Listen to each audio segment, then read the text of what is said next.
And welcome back. Well, of course, it is coming up on the election in November. Many of you probably have your mail-in ballots all sitting at your tables. I do as well. And today I'd like to welcome Congresswoman Mimi Walters. She is the representative for this district, the 45th District, and of course she is the incumbent candidate. Welcome. Oh, so great to be back. Yes, nice to have you back here. I know it's been quite busy back in D.C. Oh, we've been working very hard. Yeah, I bet. Well, as I mentioned, we're just, 4 weeks away, 3 weeks away, and a lot of people probably just got their mail-in ballot. A lot of people do that here. I know Yes. I got mine just a couple of days ago. So let's talk about some of the things that are going on. I know that are very important to you. And one of those issues that is, I know locally here, we've had a couple other people talk about it as well, is the human trafficking legislation. And people living here may go, well, how does that relate to us? Yeah. But talk about that, especially, obviously you represent this district as not just Laguna Woods, but a great big chunk of Orange County, and it's actually a problem here, isn't it? It is a problem. In fact, last year in Irvine, there was a very large human sex trafficking ring that was uncovered, and it was young women that were brought over from different parts of Asia, and they were being trafficked through a website called backpage.com. And when this happened, I realized that law enforcement didn't have the tools that they needed to go after the perpetrators. And those that were survivors of the sex trafficking ring didn't have any recourse. And so what we did is we crafted language, and this is a historic piece of legislation that now gives those people who knowingly facilitate those websites that knowingly facilitate human trafficking, people will now be held accountable. And law enforcement now has the tools to go after those perpetrators, because what we like to say is if it's illegal offline, it needs to be illegal online. And we have been successful at shutting down 87% of these websites. Oh, very good. Yeah. I didn't, honestly, when I read something that you had sent to me a few days ago, last week, and when I heard about that in Irvine, I was like, wow, you don't think of that. Well, people don't think about human sex trafficking in this area because we are a pretty safe community, but it happens more often than you think. I actually worked on a little bit of this legislation, similar legislation, when I was in the California State Senate as well. Now, one of the big crises that we have in this country is the opioid crisis. And it is one of those, it's interesting, it's one of those topics that both sides of the aisle have talked about quite a bit. Yeah. It is a very big crisis, and there's a lot of legislation going on how to get people through this. In many cases, people are looking at different alternatives, which can be cannabis or something like that. But tell me about some of the things that you have worked on within this whole different topic, and what you folks have looked at. Yeah, so the opioid crisis, sort of like the human sex trafficking legislation we passed on bipartisan basis as well. This crisis is something that people hadn't really thought about, but so many people now know individuals that might be related to them or friends that are struggling with opioid addiction. And I'm very pleased to announce that we, on a bipartisan basis, passed comprehensive legislation that will now give federal resources to local communities to help fight this addiction. And I was very involved in crafting legislation for this bill as well. And I was involved working with Bobby Rush, who is a member from Illinois on the other side of the aisle. And he and I worked together and came up with language that is going to now expand resources for Medicaid patients who need help. So now we're going to be able to help more people who are on Medicaid fight this addiction.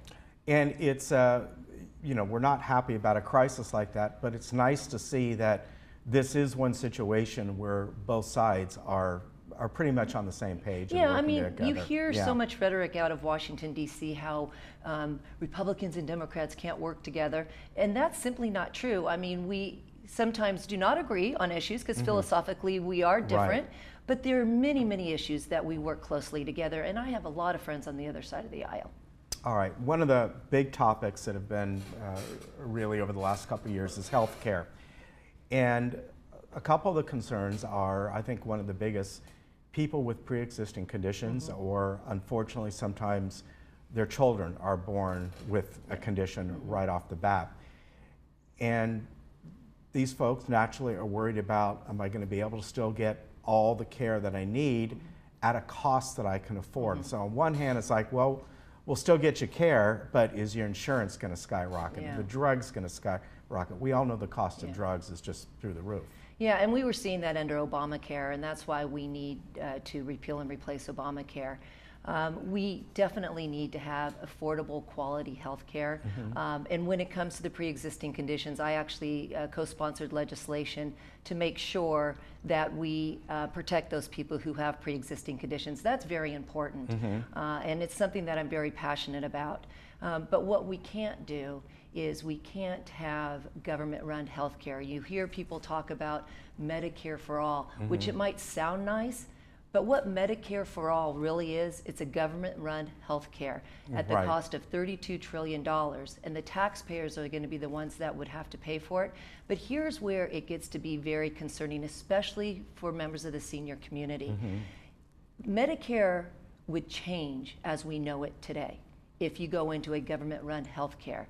We can't let Medicare change for seniors who really need it, because if you go to a government-run healthcare system, they're going to have to ration healthcare, and the first people that are going to be hit are the seniors. So we need to be very, very careful when we hear politicians talk about wanting Medicare for all. It really is a government-run, socialized healthcare system. All right, and I think what a lot of people forget is that, well, the government will pay for it. The government doesn't pay for anything. No. You and I pay for it. Yeah, we pay for that.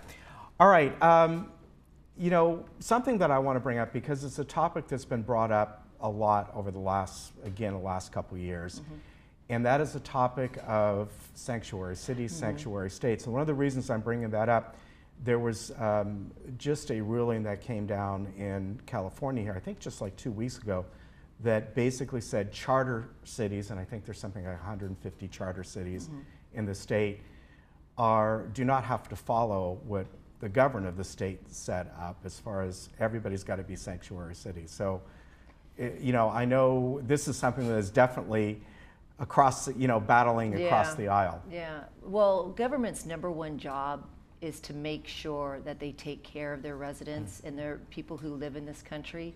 And we have to make sure that we don't let people into this country that are going to harm us. And I think it's very important that local law enforcement work with federal law enforcement so that we can secure our borders and we can make sure that people who come into this country are coming in here to be productive citizens and they're not coming in here to harm us. So I get very concerned when I hear about politicians talking about not wanting to work with the federal government in protecting our borders. All right.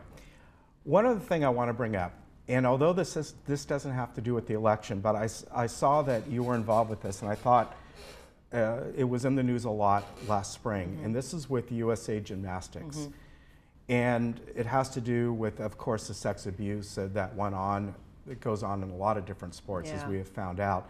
But I know that this was something that you were on the forefront of, and this went on really last spring, where you folks had kind of put the USA Gymnastics sort of on trial, so to speak. And you had the CEO of it that testified to Congress. So you know I'm a mom of 4 kids, and we have a lot of families in our community. And as a parent, you're very concerned about the safety of your children. And then when we found out what these coaches were doing and how they were taking advantage of these young women, obviously it's not okay and it was illegal. And we wanted to make sure that the USA Gymnastics and the Olympic committees you know, were aware of what was going on and that they took action against these coaches who were breaking the law and were hurting these children. I mean, I would be horrified if it was one of my kids. Yeah. So we had them before our committee. I sit on Energy and Commerce, and we are talking to them and trying to make sure that they put mechanisms in place to let parents know if there's something that's wrong with one of these coaches, and they hold them accountable. Right. Parents need to be informed. And that's one of our biggest concerns, is that parents weren't being informed. So we're continuing to work with them. We're continuing to monitor them and make sure that, like I said, there's mechanisms in place so that parents have the knowledge. All right, very good. And again, that may not be a topic of the election. However, it is an important topic. Of course and it is. And I'm glad that, again, that you and others work together to kind of oversee this and make sure that USA Gymnastics and all of those organizations are run properly. Exactly. Yeah. Because you know what? We trust our kids to those coaches. Yes. And we want to make sure that our kids are safe. Yeah, I agree with that. Being a youth coach myself, I do certainly understand that. I know you're busy, so we're going to let you go, and I want to thank you for coming on. Thanks for having Always me. good Great to to see be you. back. And good luck to you. Thank you. Again, you got the mail-in ballots, or you got the date coming up. I think it's November 6th? November 6th. November 6th. So don't forget to vote. Yeah, make sure you vote. All right, we'll be right back.